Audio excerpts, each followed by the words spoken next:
2026년 전 세계가 한국에 벌벌 떨게 될 것입니다. 지금 유럽이 발칵 뒤집혔습니다. 며칠 전 CNN이 충격 발표를 했습니다. 2026년 제일 두려운 국가. 중국도 북한도 아닌 한국이 1위를 차지했습니다. 하버드는 더 직설적이었습니다. 한국이 멈추는 순간 글로벌 경제의 3분의 1이 멈춘다. MIT는 이 분석을 검증하기 위해 새해 첫날부터 국제정치경제학 최고 권위자를 강단에 세웠습니다. 그리고 이 강연은 미국 전역을 강타했습니다. 연초부터 도대체 무슨 일이 벌어진 걸까요? 지금부터 한국을 둘러싼 세계 최고 지성들의 충격적 예측을 공개합니다. 시작하기 전에 구독과 좋아요를 꼭 눌러주시면 글로벌 코리아에 큰 도움이 됩니다. 강의실 문을 열고 들어선 순간 저는 숨이 멎었습니다. 4,500명이 넘는 사람들이 제 강연을 듣기 위해 자리를 채우고 있었습니다. MIT가 이렇게 많은 청중을 수용하기 위해 메인홀을 개방한 것은 처음 있는 일이었습니다. 복도까지 사람들이 빼곡히 서 있었고 밖에서는 수백 명이 더 기다린다는 소식이 들렸습니다. CNN 카메라가 3대나 설치돼 있었습니다. 저는 강단에 올랐습니다. 마이크를 잡은 손이 떨렸습니다. 58년을 살면서 수백 번의 강연을 했지만 이런 긴장감은 처음이었습니다. 왜 이렇게 많은 사람들이 모였을까요? 이유는 간단했습니다. 대한민국 때문이었습니다. 몇 주 전이었습니다. CNN이 특집 프로그램을 방영했습니다. 제목은 2026년 가장 주목해야 할 국가였습니다. 전 세계 전문가 280명을 대상으로 설문을 진행했고 압도적인 표차로 선정된 나라가 있었습니다. 대한민국이었습니다. 하버드 경제연구소가 발표한 보고서가 결정타였습니다. 한국이 빠지면 세계 공급망의 37%가 즉각 마비된다는 분석이었습니다. 반도체, 배터리, 디스플레이, 조선, 정밀화학. 이 모든 분야에서 한국이 핵심 위치를 차지하고 있었습니다. MIT는 저에게 특별 강연을 요청했습니다. 12년간 아시아 전략을 연구한 제가 한국을 가장 잘 설명할 수 있다고 판단한 겁니다. 저는 고민했습니다. 1시간 강연으로 한국을 제대로 설명할 수 있을까? 70년 역사를 압축할 수 있을까? 세계가 왜 한국을 주목하는지 설득력 있게 전달할 수 있을까? 하지만 준비하면 할수록 확신이 생겼습니다. 한국은 설명할 가치가 있는 나라라고. 아니, 반드시 설명해야 하는 나라라고. 그래서 저는 이 자리에 섰습니다. 4,500명의 시선 앞에, 전 세계로 중계될 카메라 앞에. 저는 깊이 숨을 들이쉬고 마이크를 켰습니다. 지금부터 여러분께 들려드릴 이야기는 기적에 관한 것입니다. 하지만 운이 아니라 전략으로 만든 기적입니다. 작은 나라가 어떻게 세계 질서의 중심에 섰는지 그 놀라운 여정을 함께 하시겠습니다. 저는 천천히 입을 열었습니다. 여러분께 질문 하나 드리겠습니다. 지금 전 세계에서 가장 많이 견제받으면서도 정작 압박은 받지 않는 국가가 어디일까요? 강의실이 조용해졌습니다. 학생들이 서로를 쳐다봤습니다. 누군가 손을 들었습니다. 미국 아닙니까? 저는 고개를 저었습니다. 미국은 압박을 안 받는 게 아니라 압박을 견디는 나라입니다. 중국의 경제 보복, 러시아의 에너지 협박, 중동의 석유 무기화. 미국도 압박 앞에서 전략을 수정합니다. 그렇다면 중국입니까? 중국은 더욱 아닙니다. 반도체 제재 하나로 전자산업 전체가 흔들리고 있지 않습니까? 중국은 지금 압박받는 나라입니다. 학생들의 눈빛이 달라졌습니다. 궁금증이 번지고 있었습니다. 저는 칠판에 큰 글씨로 썼습니다. 대한민국. 웅성거림이 일었습니다. 누군가는 고개를 갸우뚱했고 누군가는 놀란 표정을 지었습니다. 한국이요? 그 작은 나라가요? 네. 바로 그 작은 나라입니다. 저는 단호하게 말했습니다. 세계는 지금 한국을 이기려 하지 않습니다. 대신 끌어안고 쩔쩔매고 있습니다. CNN 카메라가 저를 클로즈업했습니다. 로이터 기자가 노트북을 열었습니다. 제가 왜 이런 말을 하는지 설명하겠습니다. 저는 레이저 포인터를 켰습니다. 화면에 세계 지도가 떴습니다. 한국을 중심으로 수십 개의 선이 뻗어나가고 있었습니다. 한국은 지금 세계에서 가장 독특한 위치에 있습니다.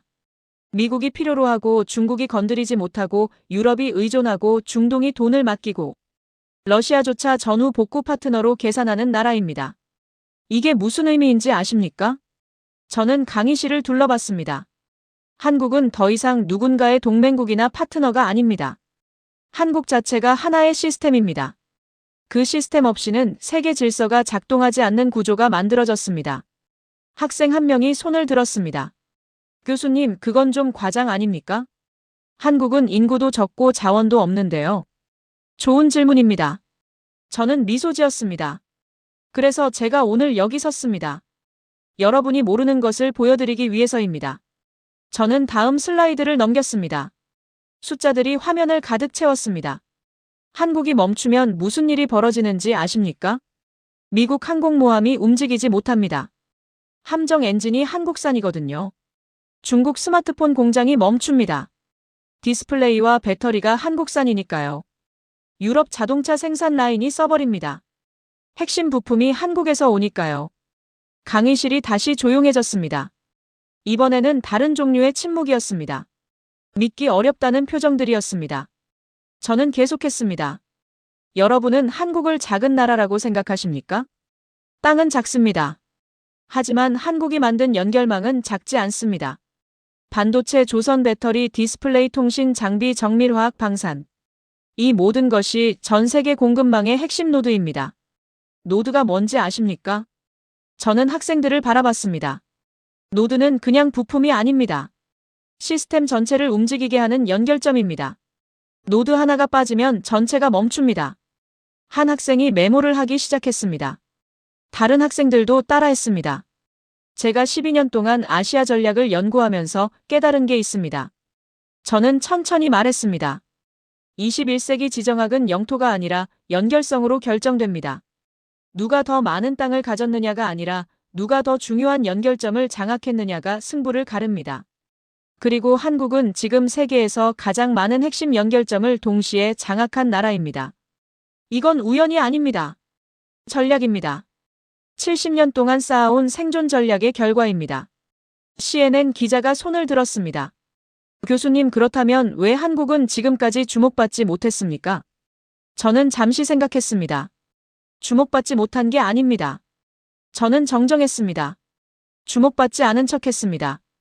한국은 조용히 움직이는 나라입니다. 큰 소리 치지 않습니다. 과시하지 않습니다. 그냥 묵묵히 일을 해냅니다.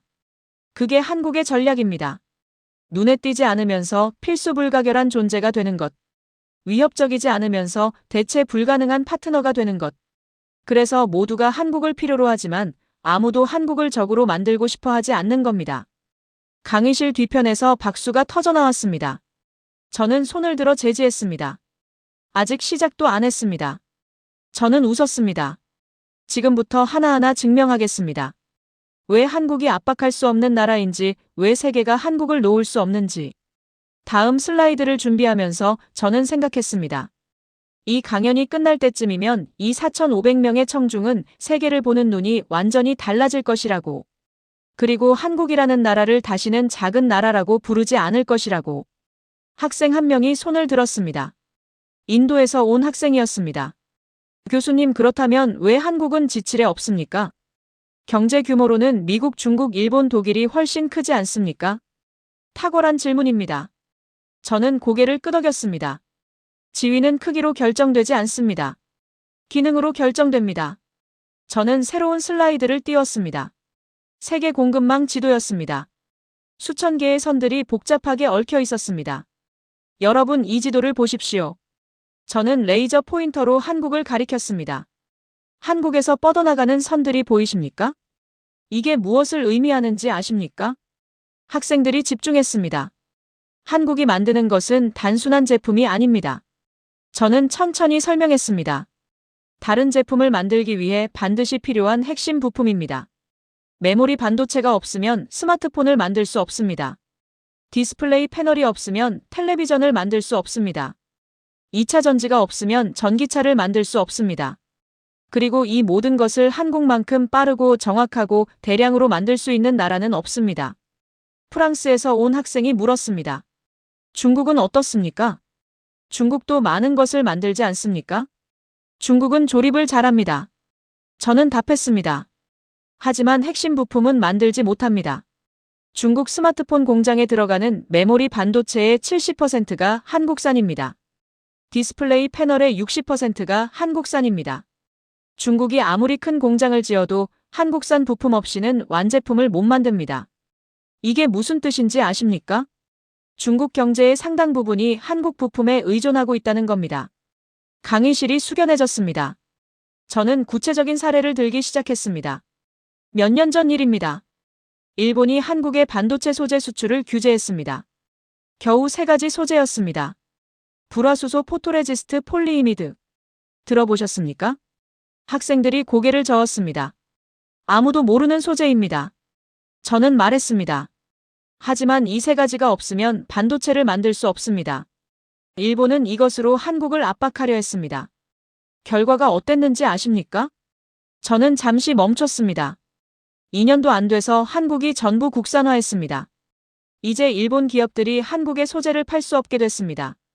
시장을 잃은 건 일본이었습니다. 학생들이 웅성거렸습니다. 이게 한국의 특징입니다. 저는 강조했습니다.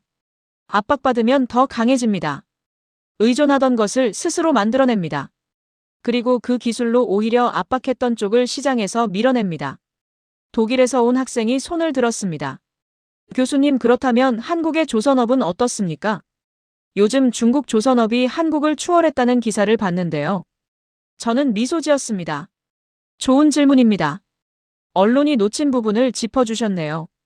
저는 새로운 자료를 띄웠습니다. 중국은 배를 많이 만듭니다. 하지만 어떤 배를 만드는지가 중요합니다. 중국이 만드는 건 주로 벌크선입니다.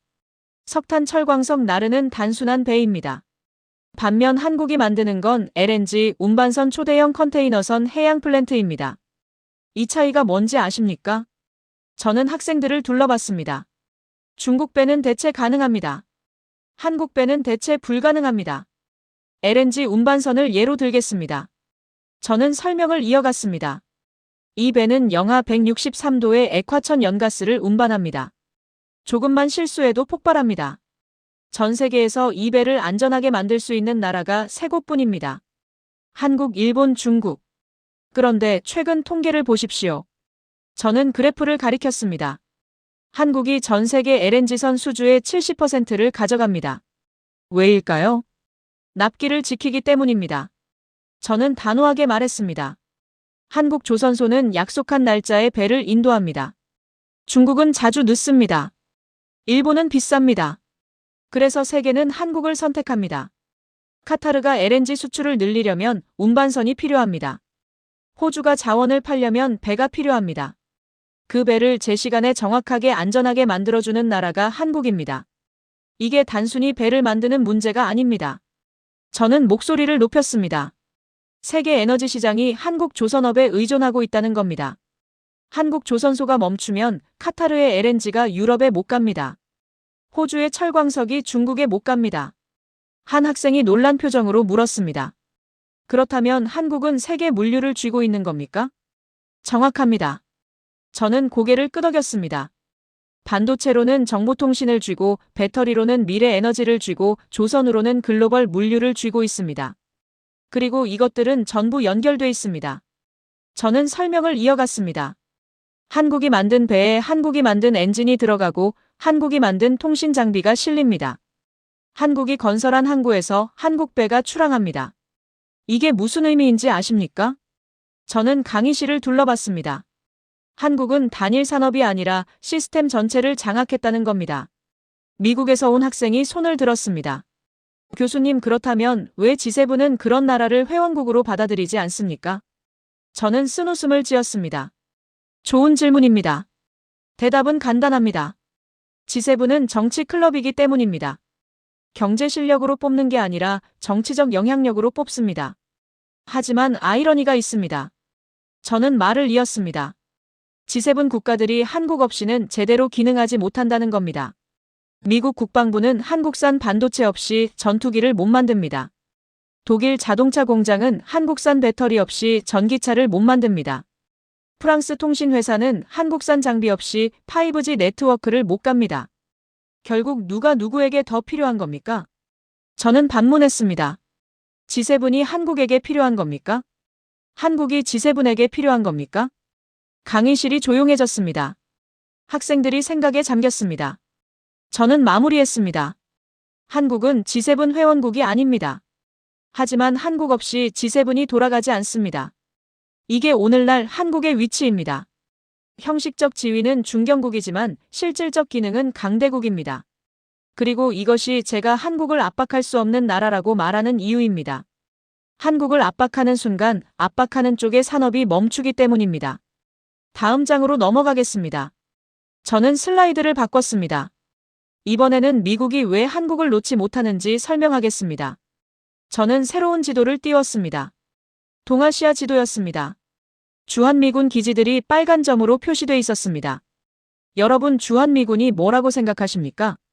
저는 물었습니다. 한국을 지키기 위한 군대라고 생각하십니까? 학생들이 고개를 끄덕였습니다. 틀렸습니다. 저는 단호하게 말했습니다. 주한미군의 본질은 한국 방어가 아닙니다. 미국 패권 유지 시스템의 핵심 고정장치입니다. 학생들이 웅성거렸습니다. 누군가는 의아한 표정을 지었습니다. 설명하겠습니다. 저는 지도를 확대했습니다. 주한미군이 철수하면 무슨 일이 벌어질까요? 한국만 위험해질까요? 아닙니다. 저는 고개를 저었습니다. 미국의 동아시아 전략 전체가 무너집니다. 일본 주둔 미군이 의미를 잃습니다. 대만 방어선이 약해집니다. 필리핀 괌 하와이로 이어지는 방어망이 구멍납니다. 왜냐하면 한국은 단순한 전초기지가 아니라 전체 시스템의 중심축이기 때문입니다. 영국에서 온 학생이 손을 들었습니다. 교수님, 그건 지리적 문제 아닙니까? 한국이 중국과 가깝기 때문 아닙니까? 지리도 중요합니다. 저는 인정했습니다. 하지만 더 중요한 건 기능입니다.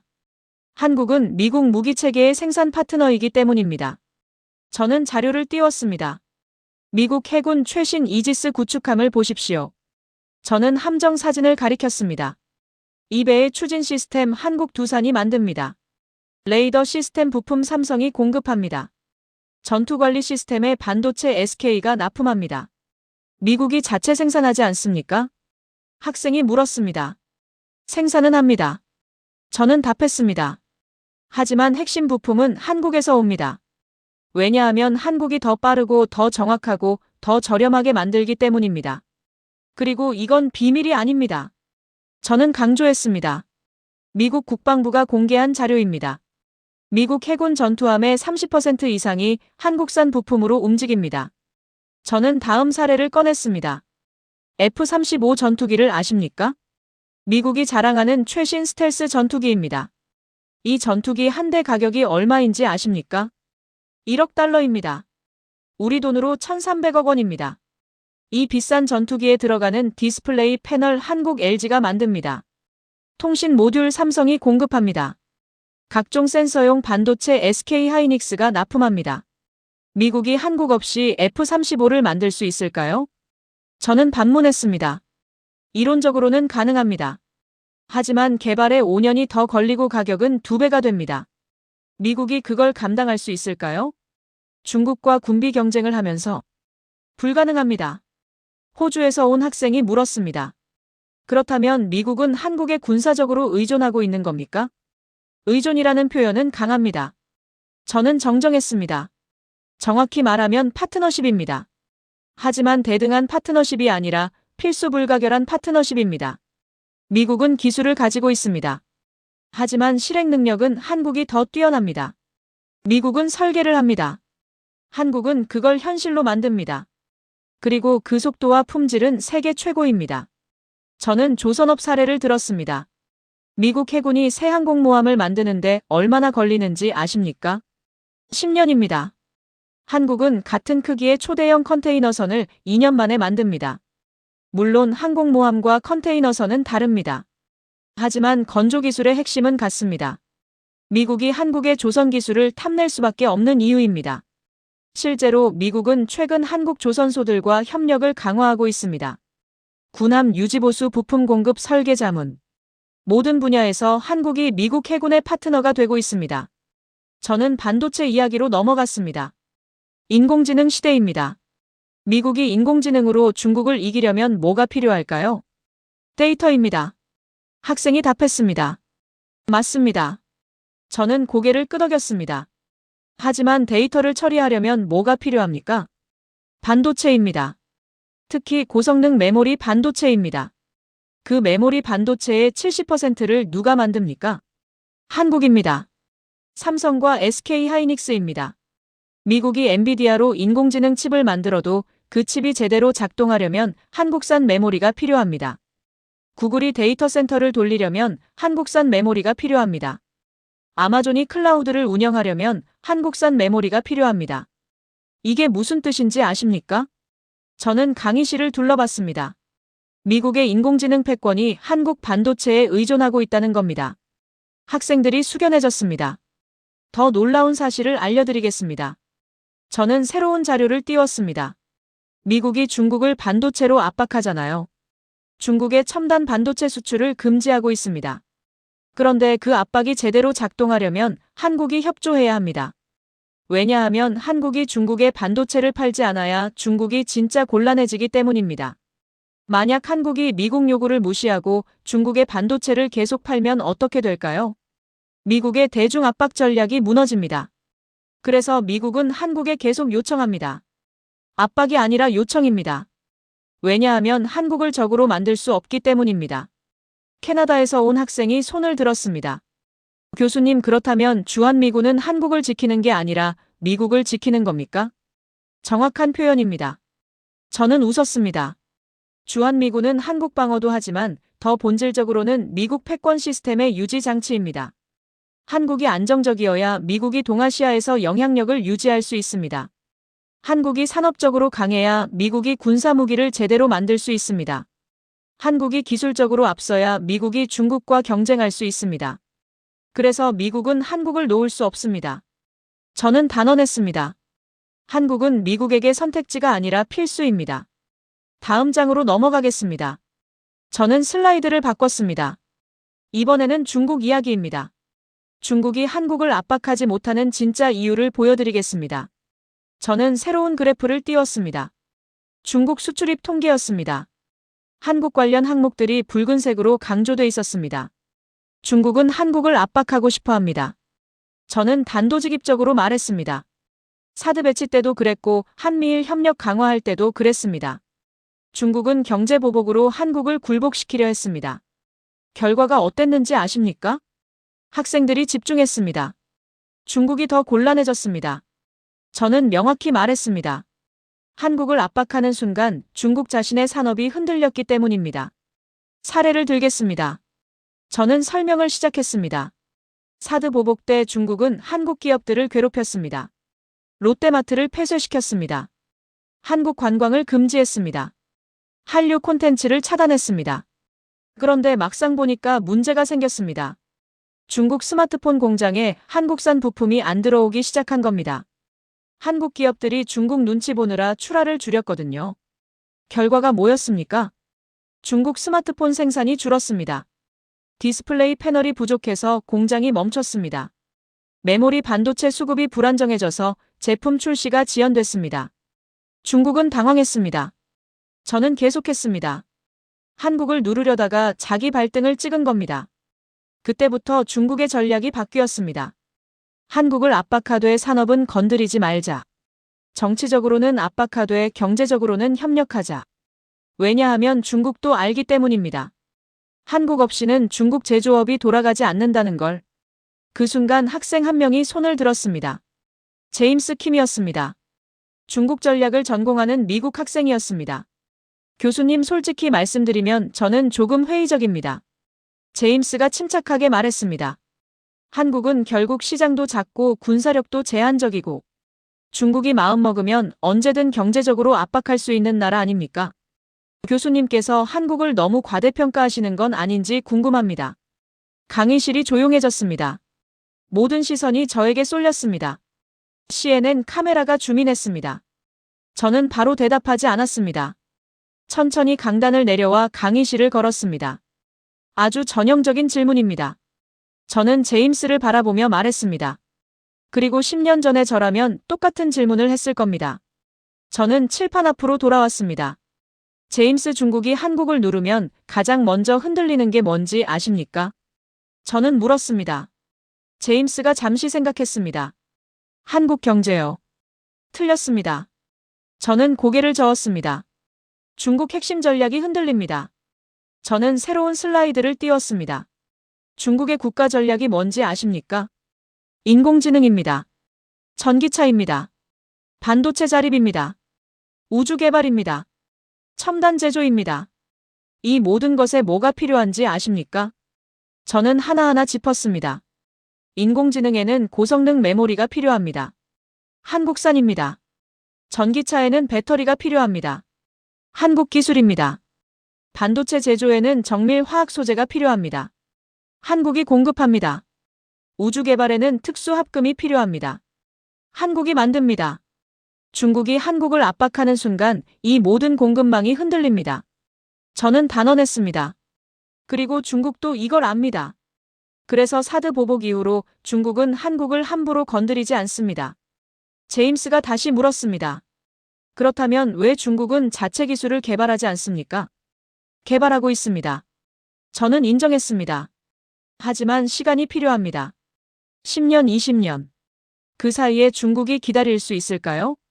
중국은 지금 미국과 기술 패권 경쟁을 하고 있습니다. 1년만 늦어져도 뒤처집니다. 그런데 한국 부품 없이 10년을 버틸 수 있을까요? 불가능합니다. 저는 구체적인 사례를 들었습니다. 중국 통신장비 회사 화웨이를 아십니까? 미국 제재를 받고 있는 회사입니다. 화웨이가 어떻게 버티고 있는지 아십니까? 한국산 부품으로 버티고 있습니다. 저는 밝혔습니다. 디스플레이 카메라 모듈 각종 센서. 미국이 막은 부품들을 한국에서 조달하고 있습니다. 중국이 한국을 압박하면 화웨이가 무너집니다. 그러면 중국 통신 산업 전체가 타격을 받습니다. 5G 네트워크 전략이 지연됩니다. 중국이 그걸 감수할 수 있을까요? 저는 반문했습니다. 제임스가 침묵했습니다. 강의실 전체가 숙연해졌습니다. 저는 마무리했습니다. 제임스 강대국은 작은 나라를 두려워하지 않습니다. 저는 천천히 말했습니다. 하지만 자기 전략을 망가뜨릴 수 있는 변수는 두려워합니다. 한국은 중국에게 그런 존재입니다. 크기는 작지만 기능은 핵심입니다. 없어도 당장 망하지는 않지만 없으면 장기적으로 무너집니다. 그래서 중국은 한국을 압박하지 못합니다. 저는 단언했습니다. 압박할수록 자기가 다치기 때문입니다. 제임스가 고개를 끄덕였습니다. 강의실에서 박수가 터져나왔습니다. 저는 손을 들어 제지했습니다. 아직 끝나지 않았습니다. 저는 웃었습니다. 이제 러시아 이야기를 하겠습니다. 전쟁 중인 러시아가 왜 한국을 계산하고 있는지 보여드리겠습니다. 저는 새로운 지도를 띄웠습니다. 러시아 영토가 화면을 가득 채웠습니다. 러시아는 지금 전쟁 중입니다. 저는 말했습니다. 우크라이나와 싸우고 있습니다. 서방 제재를 받고 있습니다. 경제가 어렵습니다. 그런데 러시아 정부 내부 문서를 보면 흥미로운 내용이 있습니다. 저는 자료를 띄웠습니다. 전후 복구 파트너 리스트입니다. 그 리스트에 한국이 들어가 있습니다. 학생들이 웅성거렸습니다. 러시아가 왜 한국을 생각할까요? 저는 물었습니다. 전쟁 끝나면 복구해야 합니다. 도시를 재건해야 합니다. 인프라를 고쳐야 합니다. 공장을 다시 돌려야 합니다. 누가 할 수 있을까요? 저는 선택지를 나열했습니다. 중국? 가능합니다. 하지만 중국은 정치적 조건을 붙입니다. 유럽? 불가능합니다. 제재 중이니까요. 미국? 더욱 불가능합니다. 그럼 누가 남습니까? 한국입니다. 한국은 정치적 조건을 안 붙입니다. 저는 설명했습니다. 일 잘하면 됩니다. 제 시간에 완공하면 됩니다. 품질 좋으면 됩니다. 그리고 한국은 그걸 해낼 수 있는 몇 안 되는 나라입니다. 프랑스에서 온 학생이 손을 들었습니다. 교수님, 하지만 러시아는 서방 제재를 받고 있습니다. 한국도 서방 국가 아닙니까? 좋은 지적입니다. 저는 고개를 끄덕였습니다. 한국은 서방 동맹국입니다. 하지만 한국은 독특한 위치에 있습니다. 한국은 미국과 동맹이지만 러시아와도 대화합니다. 중국과 경쟁하지만 러시아와는 경제 협력을 합니다. 유럽이 제재할 때도 한국은 실용적으로 접근합니다. 왜냐하면 한국의 목표는 이념이 아니라 생존이기 때문입니다. 저는 강조했습니다. 러시아도 그걸 압니다. 한국은 정치적으로 압박하지 않는 파트너라는 걸. 그래서 러시아가 한국을 계산하는 겁니다. 저는 구체적인 사례를 들었습니다. 러시아 극동 지역을 아십니까? 블라디보스토크, 하바롭스크. 이 지역 인프라가 노후화됐습니다. 도로, 항만, 철도 전부 낡았습니다. 러시아 정부가 누구에게 현대화 프로젝트를 맡기고 싶어 할까요? 저는 물었습니다. 중국은 너무 가깝습니다. 중국 영향력이 커지는 게 부담스럽습니다. 유럽은 제재 때문에 못 옵니다. 일본은 정치적으로 민감합니다. 그럼 누가 남습니까? 한국입니다. 한국 건설사들은 이미 러시아에서 일한 경험이 있습니다. 저는 설명했습니다. 영하 40도에서도 작업합니다. 납기를 지킵니다. 품질을 보장합니다. 그리고 한국은 기술 이전도 해줍니다. 단순히 짓고 끝이 아니라 러시아 인력을 교육시킵니다. 나중에 러시아가 스스로 유지보수할 수 있게 만듭니다. 이게 무슨 의미인지 아십니까? 저는 강의실을 둘러봤습니다. 한국은 단기 이익이 아니라 장기 파트너십을 만드는 나라라는 겁니다. 러시아가 그런 파트너를 필요로 합니다. 전쟁 끝나고 나면 서방과의 관계가 여전히 나쁠 겁니다. 중국에만 의존할 수는 없습니다. 그때 한국이 대안이 됩니다. 독일에서 온 학생이 물었습니다. 교수님, 그렇다면 한국은 러시아와 서방 사이에서 줄타기를 하는 겁니까? 줄타기가 아닙니다. 저는 정정했습니다. 균형입니다. 한국은 어느 한쪽에 완전히 기울지 않습니다. 양쪽 모두와 협력 가능한 위치를 유지합니다. 이게 한국의 생존 전략입니다. 저는 강조했습니다. 작은 나라가 큰 나라들 사이에서 살아남으려면 모두에게 필요한 존재가 돼야 합니다. 누구도 적으로 만들 수 없을 만큼 가치 있는 파트너가 돼야 합니다. 한국이 그걸 해내고 있습니다. 저는 다른 사례를 들었습니다. 러시아 에너지 산업을 보십시오. 러시아는 천연가스 석유 원자력 강국입니다. 하지만 플랜트 기술은 약합니다. LNG 플랜트를 짓고 싶은데 유럽 기술은 제재 때문에 못 씁니다. 중국 기술은 신뢰가 안 됩니다. 그럼 어디로 갑니까? 한국입니다. 한국은 세계 최고 수준의 플랜트 기술을 가지고 있습니다. 저는 설명했습니다. 사우디아라비아 아랍에미리트의 플랜트를 지어줬습니다. 납기 지키고 품질 보장하고 사고 없이 완공했습니다. 러시아가 그런 실적을 모를 리 없습니다. 실제로 러시아 정부는 한국 기업들과 비공식 접촉을 계속하고 있습니다. 저는 밝혔습니다. 전쟁 끝나면 함께 일하자고 제안합니다. 왜냐하면 러시아도 압니다. 전쟁은 파괴의 기술이지만 복구는 전혀 다른 능력이라는 걸. 미국은 전쟁은 잘합니다. 하지만 복구는 못합니다. 아프가니스탄 보십시오. 이라크 보십시오. 수십 년 지나도 재건이 안 됩니다. 반면 한국이 참여한 프로젝트는 다릅니다. 저는 비교했습니다. 아랍에미리트 바라카 원전 제 시간에 완공했습니다. 사우디아라비아 네옴시티 인프라 계획대로 진행 중입니다. 폴란드 방산 협력 납기 지킵니다. 러시아가 원하는 게 바로 이겁니다. 약속을 지키는 파트너, 정치 부담 없는 협력, 장기적으로 신뢰할 수 있는 관계. 한국이 그걸 제공할 수 있습니다. 저는 단언했습니다. 캐나다에서 온 학생이 손을 들었습니다. 교수님, 그렇다면 한국은 평화시대의 필수 파트너라는 말씀이신가요? 정확합니다. 저는 고개를 끄덕였습니다. 전시에는 미국, 중국, 러시아 같은 강대국이 중요합니다. 하지만 평화 시에는 완공 능력이 있는 나라가 중요합니다. 한국은 완공을 믿을 수 있는 몇 안 되는 나라입니다. 그래서 러시아가, 중동이, 유럽이, 심지어 미국까지 한국을 필요로 하는 겁니다. 다음 장으로 넘어가겠습니다. 저는 슬라이드를 바꿨습니다. 이번에는 중동 이야기입니다. 왜 중동의 천문학적인 돈이 한국으로 흘러가는지 보여드리겠습니다. 저는 새로운 그래프를 띄웠습니다. 중동 국가들의 한국 투자 규모였습니다. 숫자가 상상을 초월했습니다. 아랍에미리트가 한국에 투자한 금액이 얼마인지 아십니까? 저는 물었습니다. 300억 달러입니다. 우리 돈으로 40조 원입니다. 사우디아라비아는 더 많습니다. 500억 달러. 65조 원입니다. 학생들이 놀란 표정을 지었습니다. 왜일까요? 저는 질문을 던졌습니다. 중동은 돈이 많습니다. 세계 어디든 투자할 수 있습니다. 미국, 유럽, 중국 다 가능합니다. 그런데 왜 한국을 선택했을까요? 답은 간단합니다. 저는 말했습니다.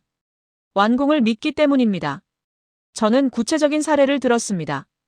아랍에미리트 바라카 원전을 아십니까? 중동 최초의 상업용 원전입니다. 이 프로젝트를 누가 따냈는지 아십니까? 한국입니다. 저는 밝혔습니다. 경쟁자가 누구였는지 아십니까? 프랑스, 미국, 일본이었습니다. 모두 원전 강국입니다. 그런데 왜 한국이 이겼을까요? 가격 때문이 아닙니다. 한국이 가장 싸지도 않았습니다. 기술 때문도 아닙니다. 프랑스 기술이 더 오래됐습니다. 이유는 납기였습니다. 저는 강조했습니다. 한국만이 정해진 날짜에 완공을 보장했습니다. 프랑스는 핀란드 원전 공사를 15년째 못 끝내고 있습니다. 미국은 국내 원전도 제때 못 짓습니다. 일본은 후쿠시마 이후 신뢰를 잃었습니다. 반면 한국은 약속을 지킵니다. 저는 단언했습니다. 바라카 원전 1호기 제 시간에 완공했습니다. 2호기, 3호기, 4호기 전부 계획대로 끝냈습니다. 아랍에미리트 정부가 뭐라고 했는지 아십니까? 저는 자료를 띄웠습니다. 한국은 약속을 지키는 나라다. 우리는 한국을 평생 파트너로 삼겠다. 이게 중동의 평가입니다. 인도에서 온 학생이 손을 들었습니다. 교수님, 하지만 원전 하나 지었다고 수백억 달러를 투자합니까? 원전이 시작일 뿐입니다. 저는 설명했습니다. 아랍에미리트는 한국과 함께 미래를 만들고 있습니다. 방산 협력을 보십시오. 아랍에미리트가 한국 무기를 대량 구매합니다. K9 자주포, 천공 미사일, 비호 대공포. 수십억 달러어치입니다. 왜 한국 무기를 삽니까? 저는 물었습니다. 미국 무기가 더 강하지 않습니까? 강합니다. 저는 인정했습니다. 하지만 미국 무기는 정치적 조건이 붙습니다. 의회 승인이 필요합니다. 인권 문제로 판매가 중단될 수도 있습니다. 한국 무기는 다릅니다. 정치 부담이 없습니다. 납기를 지킵니다. 그리고 기술 이전을 해줍니다. 이게 핵심입니다. 저는 강조했습니다. 한국은 기술을 숨기지 않습니다. 아랍에미리트가 K9을 살 때 한국은 생산 기술까지 이전해줬습니다. 이제 아랍에미리트가 자체 생산할 수 있습니다. 부품을 만들고 유지 보수하고 나중에는 개량까지 할 수 있습니다. 이게 무슨 의미인지 아십니까? 저는 물었습니다. 아랍에미리트는 단순히 무기를 산 게 아니라 산업 능력을 산 겁니다. 미국은 이걸 안 해줍니다. 프랑스도 안 해줍니다. 중국은 하려고 하지만 품질이 안 됩니다. 한국만 가능합니다. 영국에서 온 학생이 물었습니다. 교수님, 그렇다면 중동은 한국을 기술 파트너로 보는 겁니까? 정확합니다. 저는 고개를 끄덕였습니다. 중동 국가들은 탈석유 경제를 준비하고 있습니다. 석유가 언젠가 끝난다는 걸 압니다. 그래서 산업을 다각화하려고 합니다. 제조업, 기술, 관광, 금융. 모든 분야로 확장하려고 합니다. 그런데 이걸 혼자 할 수 없습니다. 기술이 없으니까요. 경험도 없습니다. 그래서 파트너가 필요합니다. 저는 설명했습니다. 기술을 전수해주고 산업을 육성해주고 장기적으로 함께 성장할 파트너. 한국이 그 역할을 하고 있습니다. 사우디아라비아 네옴시티를 보십시오. 저는 새로운 자료를 띄웠습니다. 사막의 미래 도시를 짓는 프로젝트입니다. 5천억 달러 규모입니다. 이 프로젝트에 한국 기업들이 대거 참여하고 있습니다. 건설, 통신, 에너지, 수처리. 모든 분야에서 한국이 핵심 파트너입니다. 왜일까요? 저는 반문했습니다. 사우디는 돈이 많습니다. 세계 최고 기업들을 불러올 수 있습니다. 그런데 왜 한국을 선택했습니까? 속도 때문입니다. 저는 답했습니다. 네옴시티는 2030년까지 1단계를 완공해야 합니다. 시간이 없습니다. 유럽 기업들은 느립니다. 미국 기업들은 비쌉니다. 중국 기업들은 품질이 불안합니다. 한국 기업들은 빠르고 정확하고 합리적입니다. 그래서 사우디가 한국을 선택한 겁니다. 그리고 한국은 또 다른 장점이 있습니다. 저는 덧붙였습니다. 현지화를 잘합니다. 한국 기업들이 사우디에 가서 뭘 합니까? 현지 인력을 고용합니다. 교육시킵니다. 기술을 가르칩니다. 프로젝트 끝나고 한국 기업이 떠나도 사우디 사람들이 그 시설을 운영할 수 있게 만듭니다. 이게 무슨 뜻인지 아십니까? 저는 강의실을 둘러봤습니다. 한국은 물고기를 주는 게 아니라 물고기 잡는 법을 가르치는 나라입니다. 중동이 그걸 원합니다. 단기 이익이 아니라 장기 자립. 의존이 아니라 파트너십. 한국이 그걸 제공합니다. 호주에서 온 학생이 물었습니다. 교수님, 그렇다면 중동 국가들이 한국에 투자하는 이유도 같은 맥락입니까? 정확합니다. 저는 고개를 끄덕였습니다. 중동은 한국을 단순한 계약자로 보지 않습니다. 미래를 함께 만들 동료로 봅니다. 그래서 투자합니다. 반도체, 배터리, 바이오, 수소. 모든 미래 산업에 투자합니다. 왜냐하면 한국이 성공하면 자기들도 성공하기 때문입니다. 한국 기술이 발전하면 그 기술이 중동으로 옵니다. 한국 산업이 커지면 중동도 함께 성장합니다. 이게 중동이 한국을 보는 방식입니다. 저는 단언했습니다. 다음 장으로 넘어가겠습니다. 저는 슬라이드를 바꿨습니다. 이번에는 유럽과 일본 이야기입니다. 선진국들의 불편한 진실을 보여드리겠습니다. 저는 새로운 그래프를 띄웠습니다. 유럽 주요국과 일본의 고령화 비율이었습니다. 숫자가 충격적이었습니다. 독일 인구의 28%가 65세 이상입니다. 저는 말했습니다. 이탈리아는 30%를 넘었습니다.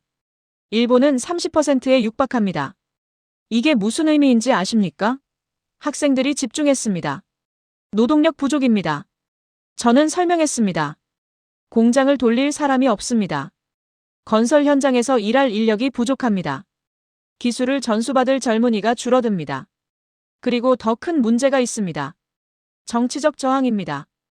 독일을 예로 들겠습니다. 저는 자료를 띄웠습니다.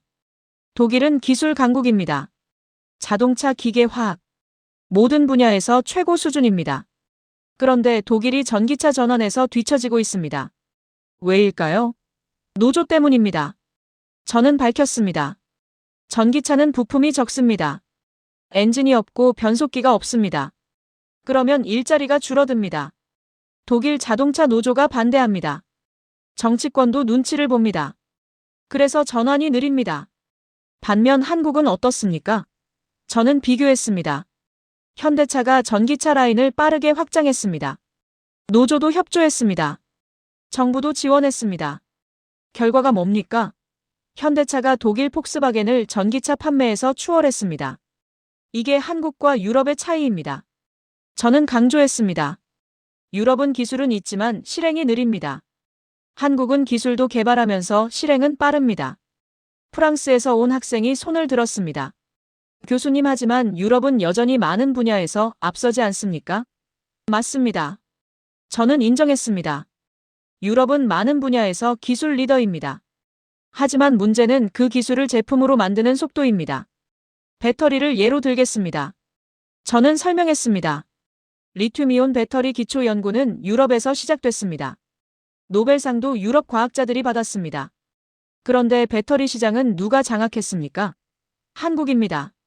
LG, 삼성, SDI, SK온. 세계 배터리 시장의 40%를 한국이 가져갔습니다. 왜일까요? 저는 물었습니다. 유럽은 연구만 하고 양산을 못했습니다. 한국은 연구도 하면서 동시에 공장을 지었습니다. 유럽이 논문 쓸 때 한국은 제품을 만들었습니다. 유럽이 토론할 때 한국은 시장을 선점했습니다. 일본도 비슷합니다. 저는 일본 이야기로 넘어갔습니다. 일본은 한때 전자산업의 제국이었습니다. 소니, 파나소닉, 도시바. 모두 세계적 기업이었습니다. 지금은 어떻습니까? 저는 물었습니다. 소니는 게임과 영화로 살아남았습니다. 파나소닉은 축소됐습니다. 도시바는 해체됐습니다. 왜 이렇게 됐을까요? 혁신 속도 때문입니다. 저는 답했습니다. 일본 기업들은 완벽을 추구합니다. 제품을 출시하기 전에 모든 것을 완벽하게 만들려고 합니다. 한국 기업들은 다릅니다. 70% 완성도로 시장에 먼저 나갑니다. 그리고 고객 피드백을 받아서 개선합니다. 누가 시장을 선점할까요? 한국입니다. 디스플레이 산업이 좋은 예입니다. 저는 구체적인 사례를 들었습니다. 일본이 LCD 기술을 개발했습니다. 세계 최초였습니다. 하지만 지금 디스플레이 시장은 누가 장악했습니까? 삼성과 LG입니다. 일본 기업들은 거의 철수했습니다. 왜일까요? 저는 설명했습니다. 일본은 LCD를 완벽하게 만드는 데 집중했습니다. 한국은 LCD를 빠르게 양산하면서 동시에 OLED를 개발했습니다. 일본이 LCD 완벽해질 때쯤 시장은 이미 OLED로 넘어가고 있었습니다. 그리고 OLED 시장도 한국이 선점했습니다. 독일에서 온 학생이 물었습니다. 교수님, 그렇다면 유럽과 일본은 한국에 의존하게 된 겁니까? 의존이라는 표현이 강하지만 틀린 말은 아닙니다. 저는 조심스럽게 답했습니다. 실제로 일본 경제산업성 자료를 보면 한국에 의존하는 품목이 159개입니다. 저는 밝혔습니다. 디스플레이, 배터리, 메모리, 반도체, 화학 소재. 일본 기업들이 한국 부품 없이는 제품을 못 만듭니다. 유럽도 마찬가지입니다. 유럽연합이 한국을 중국 대체축으로 공식 지정했습니다. 왜냐하면 중국에만 의존하기 불안하기 때문입니다.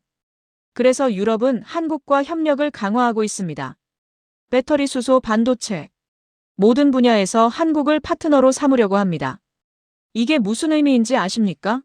저는 강의실을 둘러봤습니다. 20세기에 완성된 선진국들이 21세기에는 한국 없이 경쟁할 수 없게 됐다는 겁니다. 한 학생이 조심스럽게 물었습니다. 교수님, 그렇다면 한국이 유럽과 일본을 추월한 겁니까? 추월이라는 표현은 적절하지 않습니다. 저는 정정했습니다.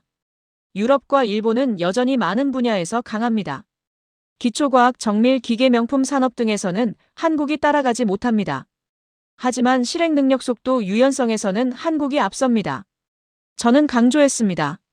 그리고 21세기에는 바로 그 능력이 승부를 가릅니다. 기술을 가진 나라보다 기술을 빠르게 제품화하는 나라가 이깁니다. 완벽한 계획을 세우는 나라보다 빠르게 실행하고 수정하는 나라가 앞서갑니다.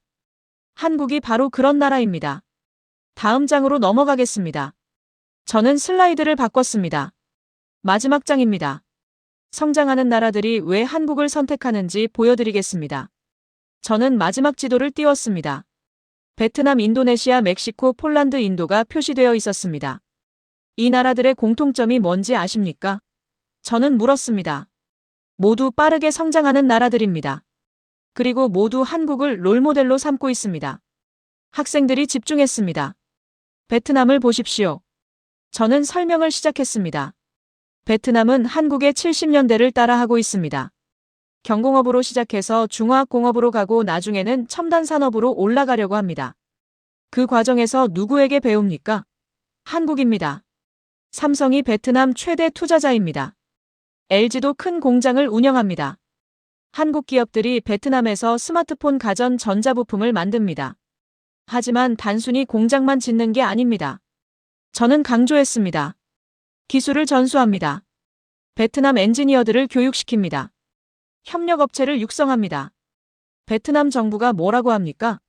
저는 자료를 띄웠습니다. 한국은 우리에게 기회를 주는 나라다. 단순히 값싼 노동력으로 쓰는 게 아니라 함께 성장하는 파트너로 본다. 이게 베트남이 한국을 선택하는 이유입니다. 폴란드도 비슷합니다. 저는 계속했습니다. 폴란드는 유럽의 신흥 제조 강국이 되려고 합니다.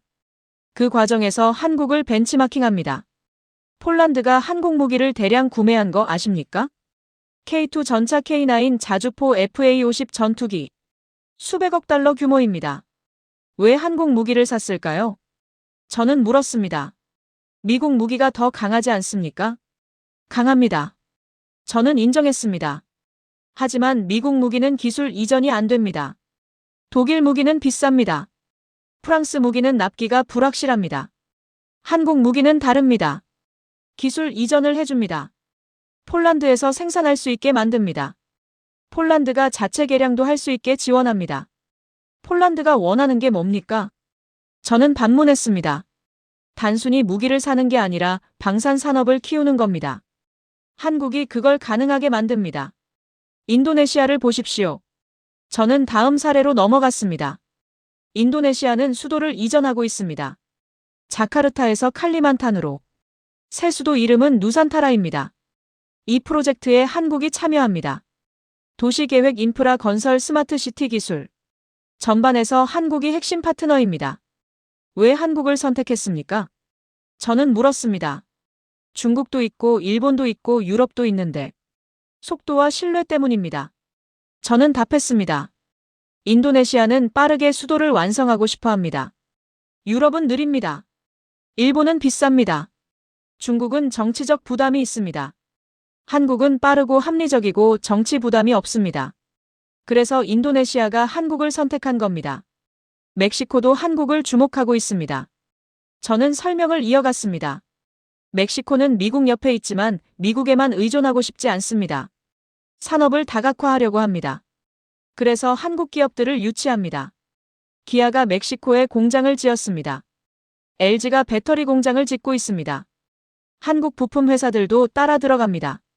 멕시코가 원하는 게 뭡니까? 저는 반문했습니다. 단순 조립 공장이 아니라 기술 집약 산업입니다. 한국이 그걸 가져다 줍니다.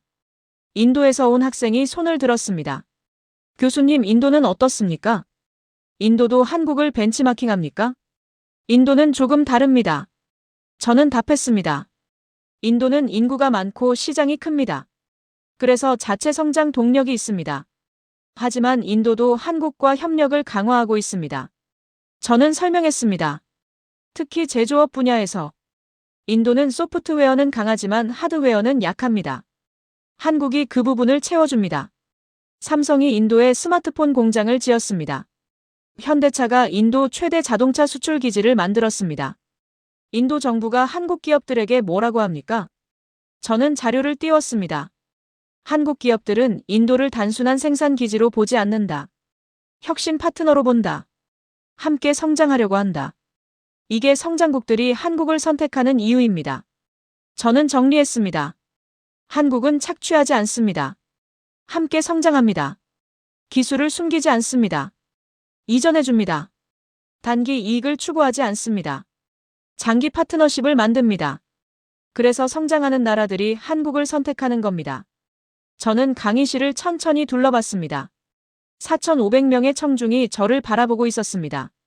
CNN 카메라가 여전히 돌아가고 있었습니다. 저는 마지막 슬라이드를 띄웠습니다. 세계 지도였습니다. 한국을 중심으로 수백 개의 선이 뻗어나가고 있었습니다. 여러분, 저는 천천히 말했습니다. 오늘 강연을 시작할 때 제가 뭐라고 했습니까? 한국은 압박할 수 없는 나라라고 했습니다. 이제 이해하십니까? 저는 물었습니다. 한국은 더 이상 변수가 아닙니다. 저는 단언했습니다. 세계 질서의 전제 조건입니다. 미국이 한국을 놓으면 패권이 흔들립니다. 중국이 한국을 누르면 자기 전략이 망가집니다. 러시아가 한국을 무시하면 전후 복구가 어려워집니다. 중동이 한국을 잃으면 미래 산업이 지연됩니다. 유럽과 일본이 한국 없이는 경쟁력을 잃습니다. 성장국들이 한국을 배우지 못하면 발전 속도가 느려집니다. 이게 오늘날 한국의 위치입니다. 저는 강조했습니다. 작은 땅, 적은 인구, 부족한 자원. 이 모든 것에도 불구하고 한국은 세계가 없어서는 안 될 나라가 됐습니다. 어떻게 가능했을까요? 저는 질문을 던졌습니다. 생존 본능 때문입니다. 저는 답했습니다. 한국은 70년 동안 살아남기 위해 싸웠습니다. 강대국들 사이에서 짓밟히지 않으려고 발버둥 쳤습니다. 그 과정에서 한국은 깨달았습니다. 힘으로는 이길 수 없다는 걸. 그래서 다른 방식을 선택했습니다. 모두에게 필요한 존재가 되는 것. 대체 불가능한 파트너가 되는 것. 누구도 적으로 만들 수 없을 만큼 가치 있는 나라가 되는 것. 그리고 한국은 해냈습니다. 저는 단언했습니다. 이제 세계는 한국 없이 돌아가지 않습니다. 반도체, 조선 배터리, 디스플레이, 방산, 건설 플랜트. 모든 분야에서 한국은 핵심 노드입니다. 강의실이 숙연해졌습니다. 저는 마지막 말을 꺼냈습니다. 여러분, 앞으로 한국을 볼 때 작은 나라라고 생각하지 마십시오. 한국은 작지만 세계를 움직입니다. 한국을 볼 때 운 좋은 나라라고 생각하지 마십시오. 한국의 성공은 70년간의 전략적 선택의 결과입니다. 한국을 볼 때 누군가의 동맹국이라고만 생각하지 마십시오. 한국은 독자적인 가치를 가진 시스템입니다. 그리고 기억하십시오. 저는 강조했습니다. 21세기는 크기가 아니라 연결성으로 승부가 납니다. 영토가 아니라 기능으로 힘이 결정됩니다. 한국이 그걸 증명했습니다. 저는 마이크를 내려놓았습니다. 강의실이 잠시 조용했습니다. 그리고 폭발적인 박수가 터져나왔습니다. 4,500명이 일어나서 박수를 쳤습니다. CNN 기자들도 박수를 쳤습니다. 저는 깊이 고개를 숙였습니다. 감사합니다. 저는 말했습니다. 이것으로 강연을 마치겠습니다.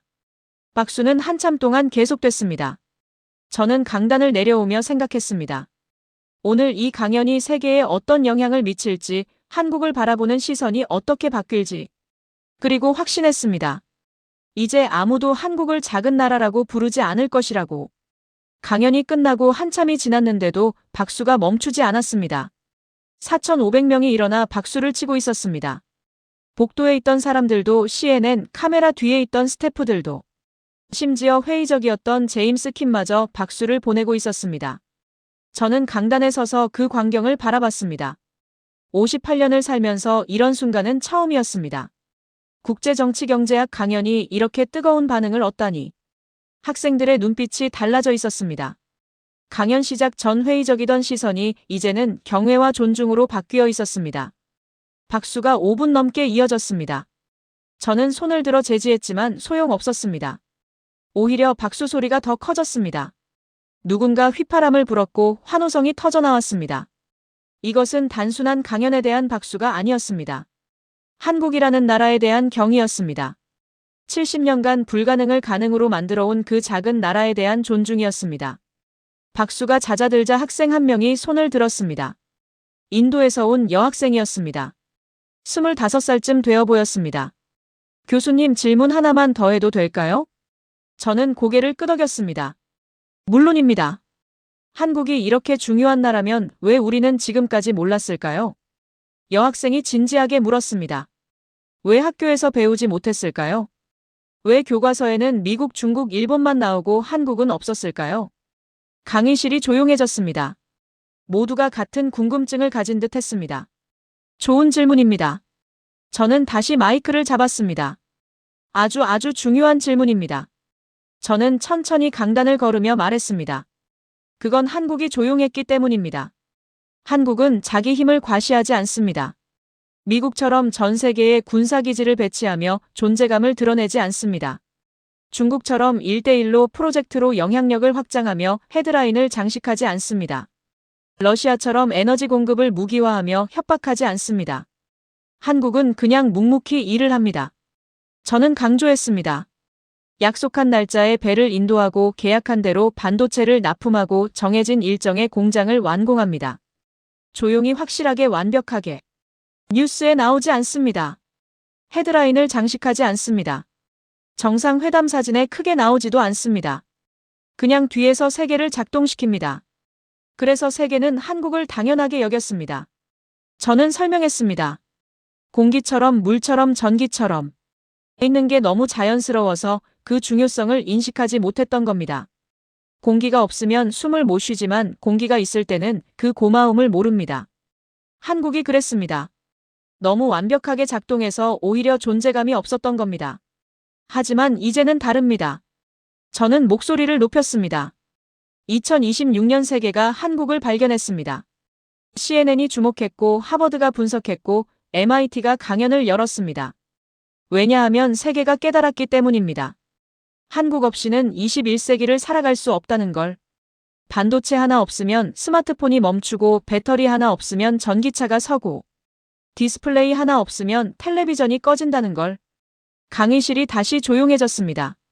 숙연한 분위기였습니다. 저는 천천히 말을 이어갔습니다. 여러분, 오늘 강연을 준비하면서 저는 많은 것을 배웠습니다. 한국에 관한 사실들도 물론이지만 그보다 더 중요한 걸 배웠습니다. 21세기는 20세기와 완전히 다르다는 것. 저는 단언했습니다. 20세기는 크기의 시대였습니다. 넓은 땅, 많은 인구, 풍부한 자원이 국력이었습니다. 하지만 21세기는 연결의 시대입니다. 누가 더 많은 땅을 가졌느냐가 아니라 누가 더 중요한 연결점을 장악했느냐가 승부를 가릅니다. 누가 더 빠르게 실행하느냐, 누가 더 정확하게 납품하느냐, 누가 더 신뢰받는 파트너냐가 힘입니다. 한국은 그 새로운 규칙을 가장 먼저 이해한 나라입니다. 저는 강조했습니다. 땅이 작아도 상관없다고 판단했습니다. 대신 세계가 필요로 하는 핵심 연결점을 장악했습니다. 인구가 적어도 괜찮다고 생각했습니다. 대신 한 사람 한 사람의 생산성을 극대화했습니다. 교육에 투자하고 기술을 개발하고 품질을 높였습니다. 자원이 없어도 문제 없다고 결론 내렸습니다. 대신 기술과 실행력으로 자원을 가진 나라들을 파트너로 만들었습니다. 사우디의 석유, 호주의 철광석, 칠레의 구리를 한국 기술로 가공해서 세계에 팔았습니다. 그 결과가 지금의 한국입니다. 저는 화면을 다시 세계 지도로 바꿨습니다. 한국에서 뻗어나간 수백 개의 선들이 모든 대륙을 연결하고 있었습니다. 이 지도를 보십시오. 저는 레이저 포인터로 선들을 따라갔습니다. 한국에서 미국으로, 중국으로, 유럽으로, 중동으로, 아프리카로, 남미로 선이 뻗어 있습니다. 이건 단순한 무역로가 아닙니다. 생명줄입니다. 이 선들이 끊어지면 세계 경제가 멈춥니다. 공장이 서고 병원이 마비되고 통신이 두절되고 교통이 정지됩니다. 한국은 이제 세계 경제의 심장입니다. 저는 선언했습니다. 심장이 멈추면 몸 전체가 죽듯이 한국이 멈추면 세계가 멈춥니다. 이게 과장일까요? 저는 반문했습니다. 전혀 아닙니다. 냉정한 분석의 결과입니다. 하버드 보고서가 정밀하게 계산했습니다. 한국의 반도체 공급이 3개월만 중단돼도 세계 GDP가 2조 달러 감소합니다. 한국 조선소가 1년간 문을 닫으면 글로벌 해운이 30% 마비됩니다. 한국 배터리 생산이 멈추면 전기차 산업이 5년 후퇴합니다. 한국 디스플레이 공급이 끊기면 전자기기 생산이 40% 감소합니다. 이게 숫자로 증명된 한국의 가치입니다. 감정이 아닙니다. 팩트입니다. 독일에서 온 학생이 손을 들었습니다. 30대 중반으로 보이는 남학생이었습니다. 교수님, 그렇다면 앞으로 한국은 어떻게 될까요? 지금의 위치를 계속 유지할 수 있을까요? 저는 잠시 생각했습니다. 중요한 질문이었습니다. 솔직히 말하면 저는 조심스럽게 입을 열었습니다. 미래는 아무도 모릅니다. 한국도 심각한 도전에 직면해 있습니다. 저출산 문제가 있습니다. 한국의 합계 출산율은 0.7명입니다. 세계 최저입니다. 이대로 가면 50년 후 인구가 절반으로 줄어듭니다. 노동력 감소는 시간 문제입니다. 중국의 추격도 만만치 않습니다. 중국이 천문학적 자금을 반도체에 쏟아붓고 있습니다. 언젠가는 기술 격차를 좁힐 것입니다. 그러면 한국의 영향력이 줄어들 수 있습니다. 지정학적 리스크도 있습니다. 북한 핵 문제, 미중 갈등, 러시아와의 미묘한 관계. 모두 부담입니다. 잘못하면 강대국 게임의 희생양이 될 수도 있습니다. 기술 전환의 리스크도 있습니다. 메모리 반도체에서 시스템 반도체로, 내연기관에서 전기차로, 디스플레이에서 다음 세대 기술로. 모든 전환점에서 한국이 계속 앞서갈 수 있을지는 미지수입니다. 학생들의 표정이 어두워졌습니다. 걱정스러운 눈빛이었습니다. 하지만 저는 목소리를 높였습니다. 저는 한국이 이 모든 도전을 극복할 것이라 확신합니다. 왜냐하면 한국은 70년 동안 불가능을 가능으로 만들어온 나라이기 때문입니다. 1950년 한국은 전쟁의 폐허였습니다. 저는 역사를 되짚었습니다. 1인당 GDP가 67달러였습니다. 아프리카 평균보다 낮았습니다. UN 보고서는 한국이 영원히 원조에 의존할 것이라 예측했습니다. 틀렸습니다. 1970년대 한국이 포항제철소를 지을 때 세계은행이 반대했습니다. 기술도 없고 경험도 없는 나라가 무슨 제철소냐고. 돈 낭비라고 했습니다. 완전히 틀렸습니다. 포항제철은 세계 최고 철강 회사가 됐습니다. 1980년대 한국이 자동차 수출을 시작했을 때 일본이 비웃었습니다. 품질이 형편없다고 아무도 안 살 거라고 했습니다. 보십시오. 현대차와 기아는 세계 5위 자동차 그룹입니다. 1990년대 한국이 반도체 산업에 뛰어들었을 때 모두가 무모하다고 했습니다. 일본이 시장을 장악하고 있었습니다. 미국 기업들도 버티고 있었습니다. 한국이 끼어들 틈이 없다고 했습니다. 삼성과 SK 하이닉스를 보십시오. 메모리 반도체 시장의 70%를 장악했습니다. 2000년대 한국이 조선업에서 중국에 밀릴 것이라던 예측도 틀렸습니다. 한국은 고부가 가치 선박으로 올라갔습니다. LNG선 대형 컨테이너선에서 여전히 세계 1위입니다. 2010년대 한국이 배터리에 투자할 때도 회의론이 많았습니다. 중국이 더 싸게 만들 거라고 했습니다. 지금 전기차 배터리 시장을 보십시오. 한국이 40%를 차지합니다. 한국은 매번 세계의 예측을 깨고 앞으로 나아갔습니다. 저는 강조했습니다. 불가능하다는 말을 듣고도 해냈습니다. 안 된다는 비웃음 속에서도 성공했습니다. 왜일까요? 저는 질문을 던졌습니다. 한국 사람들이 특별해서? 천재들이 많아서? 아닙니다. 한국 사람들도 평범한 사람들입니다. 하지만 그들에게는 절박함이 있었습니다. 살아남아야 한다는, 성공해야 한다는, 다시는 가난하지 않겠다는 절실함이 있었습니다. 그 절박함이 기적을 만들었습니다. 하루 16시간씩 일했습니다. 휴일도 없이 공장을 돌렸습니다. 실패하면 다시 시도했습니다. 넘어지면 일어났습니다. 포기하지 않았습니다. 그래서 저는 믿습니다. 저는 단언했습니다. 저출산도, 중국 추격도, 지정학적 리스크도, 기술 전환도 한국은 결국 극복할 것입니다. 새로운 방식으로, 세계가 예상하지 못한 방법으로. 한국은 이미 인공지능에 투자하고 있습니다. 로봇 산업을 키우고 있습니다. 바이오 기술을 개발하고 있습니다. 우주 산업에도 진출했습니다. 10년 후 세계는 또다시 놀랄 것입니다. 한국이 또 다른 불가능을 가능으로 만들었다고. 강의실에서 다시 박수가 터져나왔습니다. 이번에는 더 뜨겁고 길었습니다. 저는 마지막 말을 준비했습니다. 여러분, 오늘 제가 전하고 싶었던 메시지는 간단합니다. 저는 천천히 또박또박 말했습니다. 크기가 전부가 아니라는 것. 작아도 중요할 수 있다는 것. 땅이 좁아도 세계를 움직일 수 있다는 것. 한국이 그것을 증명했습니다. 그리고 이것은 한국만의 이야기가 아닙니다.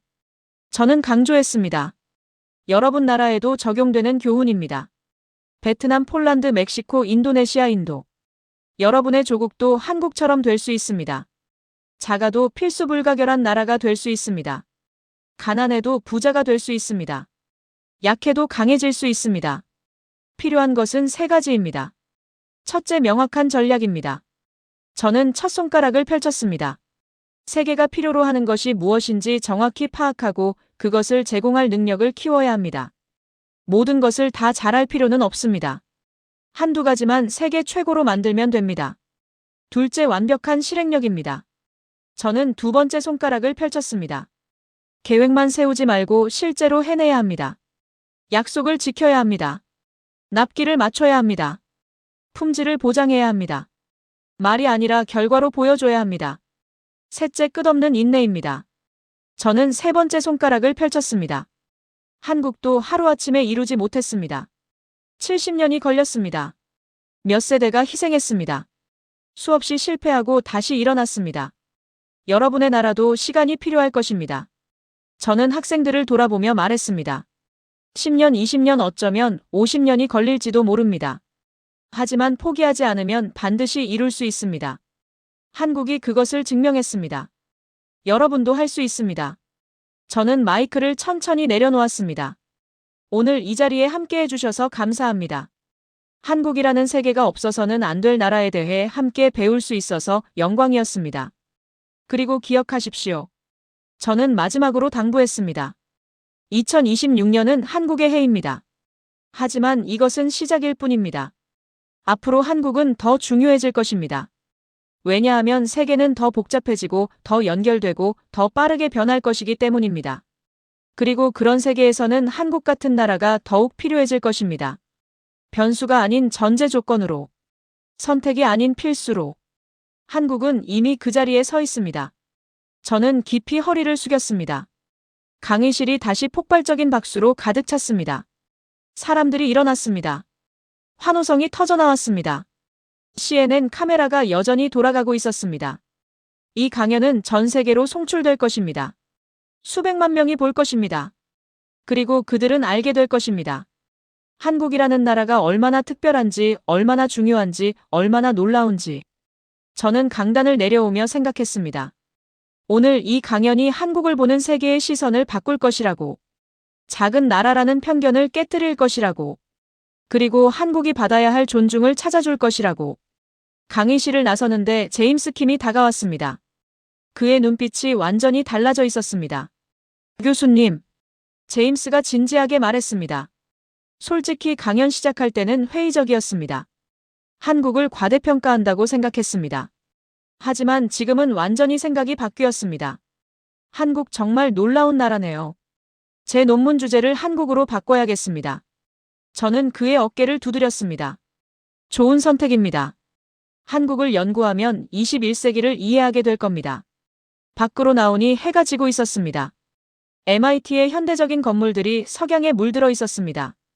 80년 역사의 이 대학에서 오늘 70년 역사의 나라에 대한 강연이 열렸습니다. 저는 하늘을 올려다보며 중얼거렸습니다. 한국. 당신들은 해냈습니다. 세계의 중심에 섰습니다. 이제 온 세상이 당신들을 주목하고 있습니다. 그리고 이것은 시작일 뿐입니다. 앞으로 한국의 이야기는 더 놀라워질 것입니다. 저는 확신합니다. 10년 후, 20년 후에도 세계는 여전히 한국을 필요로 할 것입니다. 아니, 더 필요로 할 것입니다. 왜냐하면 한국은 멈추지 않기 때문입니다. 계속 앞으로 나아가기 때문입니다. 끊임없이 혁신하기 때문입니다. 그것이 한국입니다. 압박할 수 없는 나라. 세계 질서의 전제 조건. 21세기의 숨은 강자. 작지만 강한 나라, 조용하지만 필수적인 나라, 겸손하지만 대체 불가능한 나라.